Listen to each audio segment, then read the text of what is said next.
ശരൺ ചേരുന്നുണ്ട്. ശരൺ, വിദ്യാർത്ഥികൾ tear gas പ്രയോഗത്തിൽ കുഴഞ്ഞു വീണതായി ദൃശ്യങ്ങളിൽ നിന്ന് മനസ്സിലാക്കുന്നു. എന്താണ് ഇപ്പോൾ അവിടെ സംഭവിച്ചുകൊണ്ടിരിക്കുന്നത്? ഒരുപാട് വിദ്യാർത്ഥികൾ അതിശക്തമായി സമരം തുടരുന്ന ഘട്ടമാണ്. അവർക്ക് നേരെയാണ് കണ്ണീർ വാതക പ്രയോഗം നടന്നത്. ഒരു വിദ്യാർത്ഥി വീണുകിടക്കുന്നത് ദൃശ്യങ്ങളിൽ കാണാം. റോഷി, കൃത്യമായി തന്നെ നമുക്ക് ദൃശ്യങ്ങൾ കാണാൻ കഴിയുന്നുണ്ട്. ഇപ്പോൾ ഒരു പ്രവർത്തകൻ കണ്ണീർ വാതകം പ്രയോഗിച്ചതിനെ തുടർന്ന് പരിക്കേറ്റ് ഇപ്പോൾ കുഴഞ്ഞു വീണ് ഈ റോഡിൽ കിടക്കുന്നതാണ് നമുക്ക് കാണാൻ കഴിയുന്നത്.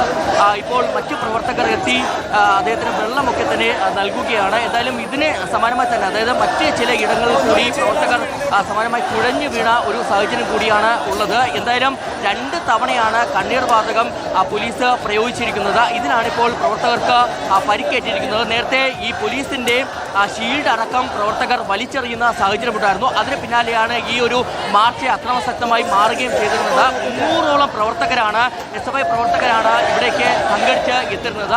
അതിന് പിന്നാലെ ഈ മാർച്ച് സംഘർഷത്തിൽ കലാശിക്കുകയായിരുന്നു. പലതവണ പോലീസിന്റെ ഭാഗത്തു നിന്ന് മുന്നറിയിപ്പ് ഉണ്ടായിരുന്നതാണ്. കണ്ണീർ വാതകം അടക്കം പ്രയോഗിക്കും, പിരിഞ്ഞു പോകണമെന്നുള്ള മുന്നറിയിപ്പുണ്ടായിരുന്നു. പക്ഷേ അത് വകവയ്ക്കാതെ തന്നെ പ്രവർത്തകർ ഇവിടെ തമ്പടിച്ച് നിൽക്കുകയായിരുന്നു. അതിന് പിന്നാലെയാണ് 2 തവണ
കേരളമാകെ പ്രതിഷേധത്തിനിറങ്ങുകയാണ്. വലിയ പ്രതിഷേധം കോഴിക്കോടും തിരുവനന്തപുരത്തും കൊച്ചിയിലും എല്ലാം കോട്ടയത്തും ഒക്കെ പ്രതിഷേധം നടത്തുകയാണ്. തിരുവനന്തപുരത്ത് നിന്നുള്ള ദൃശ്യങ്ങളാണ് ഇപ്പോൾ അല്പസമയം കണ്ടത്.